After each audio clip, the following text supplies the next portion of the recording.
के बेलागंज से शादी के नाम पर कथित ठगी का चौंकाने वाला मामला सामने आया है। राजस्थान से बारात लेकर पहुंचे दूल्हे का आरोप है कि शादी के बाद दुल्हन अपने परिजनों के साथ नकदी और गहने लेकर फरार हो गई है।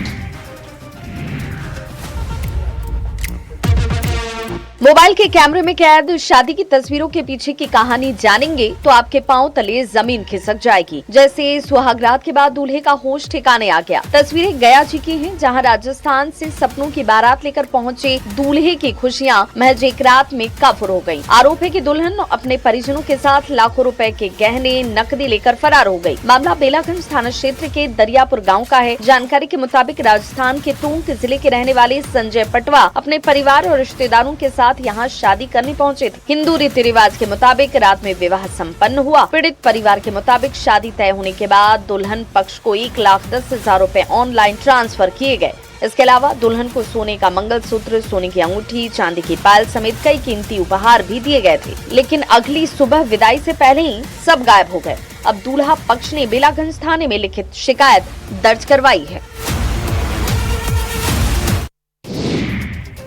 देवघर में पर्यावरण संरक्षण और स्वस्थ जीवन शैली का संदेश देने के लिए इनर व्हील क्लब की ओर से विशाल साइकिल रैली का आयोजन किया गया। रैली के जरिए लोगों को हरित और फिट जीवन के प्रति जागरूक किया गया। साइकिल पर सवार छात्र और छात्राओं की ये तस्वीरें देवघर की है, जहां पर्यावरण को बचाने के लिए सड़क पर उतरे हैं और लोगों को हरियाली और सेहत का संदेश दे रहे हैं। Inner wheel club of Deoghar के बैनर तले विशाल साइकिल रैली का आयोजन किया गया, जिसमें शहर के 2 प्रमुख विद्यालयों के लगभग 250 छात्र छात्राएं शामिल हुए। रैली आर मित्रा विद्यालय से शुरू होकर वीआईपी चौक, इंडोर स्टेडियम, अंबेडकर चौक, बाईपास फ्लाईओवर और सत्संग मार्ग से गुजरते हुए अटल पार्क तक पहुंची, जहां अटल पार्क में रैली का समापन हुआ। इस आयोजन का मुख्य उद्देश्य युवाओं में पर्यावरण संरक्षण के प्रति जागरूकता बढ़ाना, साइकिल के उपयोग को प्रोत्साहित करना और फिट एवं स्वस्थ जीवन शैली अपनाने का संदेश देना है। इनर व्हील क्लब के अध्यक्ष ने बताया कि युवाओं को जागरूक करना बेहद जरूरी है। ऐसे आयोजन न केवल पर्यावरण संरक्षण का संदेश देते हैं, बल्कि स्वास्थ्य के प्रति भी लोगों को प्रेरित करते हैं।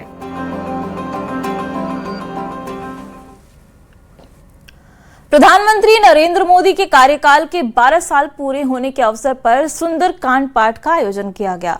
इस दौरान जन कल्याणकारी योजनाओं और विकास कार्यों को लेकर भी चर्चा की गई।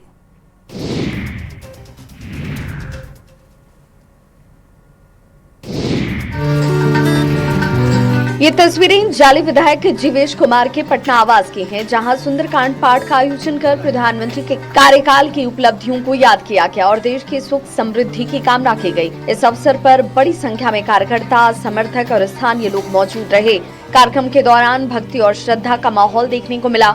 सुंदरकांड पाठ के माध्यम से देश के विकास, सामाजिक समरसता और जन कल्याण की भावना को मजबूत करने का संदेश दिया गया। विधायक जीवेश कुमार ने कहा कि प्रधानमंत्री नरेंद्र मोदी ने पिछले 12 सालों में सबका साथ, सबका विकास, सबका विश्वास और सबके प्रयास के मंत्र के साथ देश को एक नई दिशा देने का काम किया है। उन्होंने कहा कि सरकार की विभिन्न जन कल्याणकारी योजनाओं का लाभ समाज के अंतिम व्यक्ति तक पहुंचा है, जिससे आम लोगों के जीवन में सकारात्मक बदलाव आया। उन्होंने ये भी कहा कि गरीब, किसान, महिला, युवा और वंचित वर्गों के उत्थान के लिए चलाई जा रही योजनाओं ने विकास को नई गति दी है। सीतामढ़ी सदर अस्पताल में इलाज के दौरान अंधविश्वास का अनोखा नजारा देखने को मिला, जहां सांप काटने की आशंका में भर्ती महिला के परिजनों ने अस्पताल परिसर में ही झाड़ फूंक शुरू करवा दी।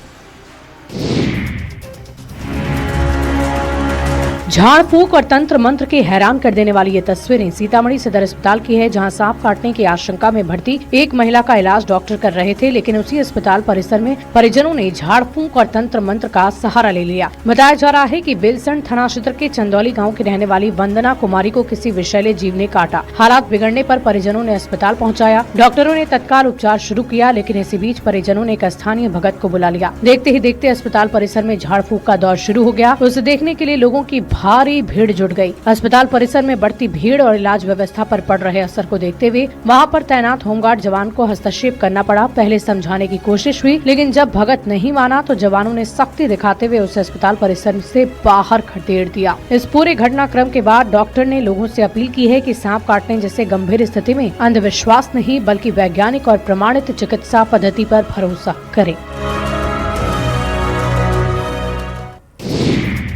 जमुई ने हरियाली के मामले में बिहार में नया कीर्तिमान स्थापित किया है। वन विभाग और जन सहभागिता की बदौलत जिला अब राज्य का तीसरा सबसे घना वन क्षेत्र वाला जिला बन गया है। बिहार की जमुई जिला अब सिर्फ अपनी ऐतिहासिक और भौगोलिक पहचान के लिए नहीं बल्कि पर्यावरण संरक्षण की मिसाल बनकर भी उभर रहा है। जंगलों की हरियाली को बढ़ाने की दिशा में किए गए लगातार प्रयासों का नतीजा है जमुई ने एक नया कीर्तिमान स्थापित करते हुए बिहार का तीसरा सबसे घना वन क्षेत्र वाला जिला बनने का गौरव हासिल किया। भारतीय वन सर्वेक्षण की रिपोर्ट के अनुसार राज्य में सबसे अधिक वन क्षेत्र वाला जिला पश्चिम चंपारण, दूसरे स्थान पर मुंगेर और तीसरे स्थान पर जमुई का नाम दर्ज हुआ। रिपोर्ट बताती है कि जमुई में करीब 674 वर्ग किलोमीटर क्षेत्र में जंगल फैला हुआ है, जो जिले के कुल भौगोलिक क्षेत्रफल का लगभग 22% हिस्सा है। इस उपलब्धि के पीछे स्थानीय लोगों का सहयोग अहम माना जा रहा है। पिछले 4 सालों में जिले में 21 लाख से अधिक पौधे लगाए गए। खास बात ये कि नक्सल समस्या कम होने के बाद उन दुर्गम और सुदूर इलाकों में भी वृक्षारोपण संभव हो पाया।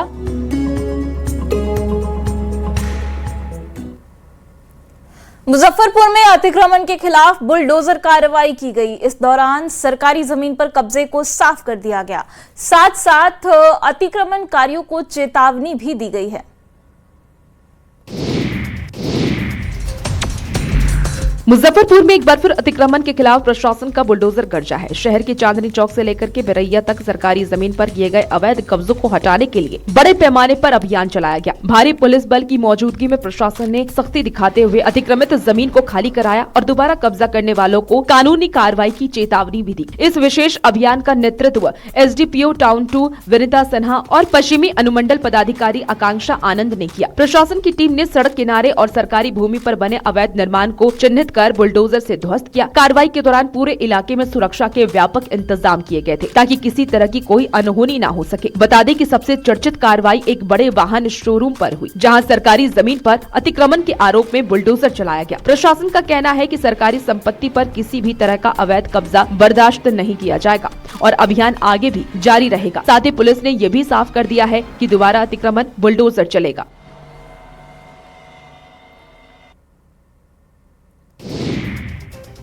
बेगूसराय में दिन दहाड़े हुई चेन स्नैचिंग की वारदात ने सुरक्षा व्यवस्था पर सवाल खड़े कर दिए हैं।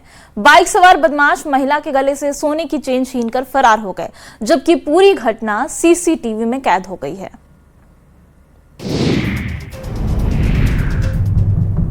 सीसीटीवी में कैद चेन छिनताई की ये तस्वीर बेगूसराय से आई है, जहां नगर थाना क्षेत्र में एक महिला ऑटो से उतरकर किराया दे रही थी। तभी बाइक सवार 2 शातिर बदमाश ने उसके गले से सोने की चेन झपटी और कुछ ही सेकंड में मौके से फरार हो गया। ये पूरी घटना सड़क किनारे लगे सीसीटीवी कैमरे में कैद हो गई। घटना NH 31 पर पिलर संख्या 43 के पास की बताई जा रही है। फुटेज में साफ दिख रहा है कि महिला ऑटो चालक को पैसे देती है, तभी 2 अपराधी बाइक से वहां पहुंचते हैं और मौका मिलते ही गले से सोने की चेन छीन लेते हैं। महिला बदमाशों को पकड़ने की कोशिश भी करती है, लेकिन अपराधी तेजी से बाइक मुड़कर मौके से फरार हो जाता है। पीड़िता खुशबू राज के अनुसार बदमाशों ने करीबन 28 ग्राम वजन की सोने की चेन छीनी है। उनका कहना है कि अगर इलाके में पुलिस की गश्ती और निगरानी बेहतर होती तो शायद इस घटना को टाला जा सकता था। इस घटना के बाद पुलिस हरकत में आ गई है। आसपास लगे सीसीटीवी कैमरे को खंगाला जा रहा है, लेकिन बड़ा सवाल यही है कि आखिर बेगूसराय में लगातार बढ़ रही लूट और छिनताई की घटनाओं पर विराम कब लगेगा। हरिद्वार के एक घर में उस वक्त हड़कंप मच गया जब पानी की टंकी से सांपों की फौज निकल गई। इतनी बड़ी संख्या में सांपों को देखकर परिवार के लोग घबरा गए। बाद में वन विभाग की टीम मौके पर पहुंची और सांपों का रेस्क्यू किया।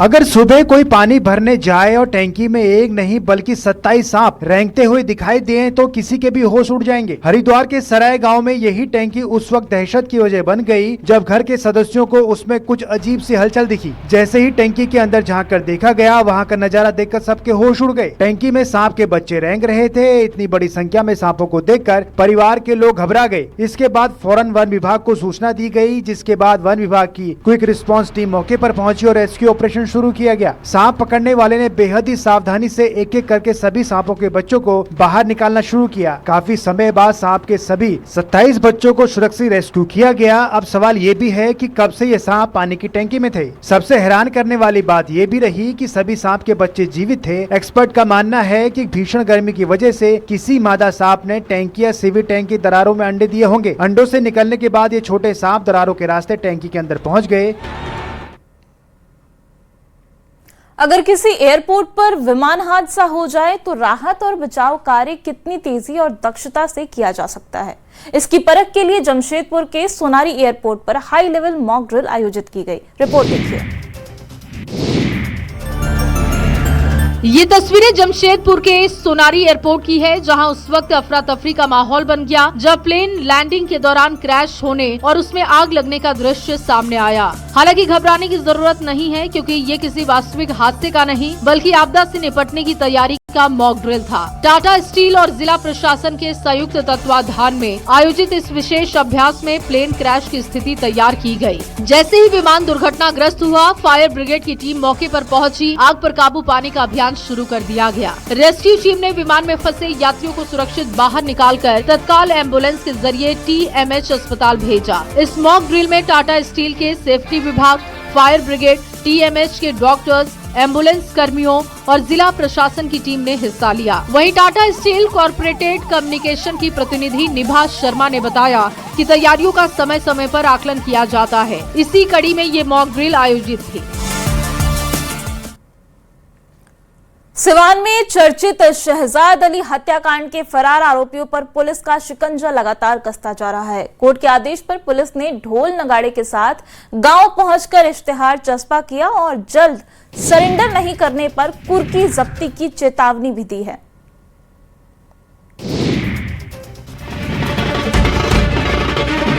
बैंड बाजे के साथ गांव में दिख रहे पुलिस वालों की ये तस्वीरें सिवान जिले की है, जहां चर्चित शहजाद अली हत्याकांड में कोर्ट के आदेश पर बरहरिया थाना पुलिस ढोल नगाड़े और डुगडुगी के साथ गांव पहुंची और फरार आरोपियों के घरों पर इश्तेहार चस्पा किया। साथ ही परिजनों को साफ संदेश दिया गया है कि जल्द से जल्द आरोपियों को कोर्ट में सरेंडर कराएं, वरना अगला मुकदमा कुर्की जब्ती की कार्रवाई होगी। बता दें कि पिछले सप्ताह बरहरिया थाना क्षेत्र के शिवराजपुर साइंटोला में शहजाद अली की मोबाइल चोरी के आरोप में कथित तौर पर पीट कर हत्या कर दी गई थी। मामले में परिजनों की शिकायत पर कई लोगों को नामजद किया गया था। पुलिस ने तुरंत कार्रवाई करते हुए 5 आरोपियों को गिरफ्तार कर जेल भेज दिया, लेकिन 4 आरोपी अब भी फरार चल रहे हैं। उन्हीं आरोपियों की गिरफ्तारी के लिए पुलिस ने कोर्ट से आदेश प्राप्त कर उनके घरों पर इश्तेहार चस्पा किया है। बरहरिया पुलिस की टीम शिवराजपुर गाँव पहुँची और फरार आरोपी राजन चौधरी, गुड्डू मांझी, अमित कुमार और अवध किशोर चौधरी के घर पर इश्तेहार चस्पा किया।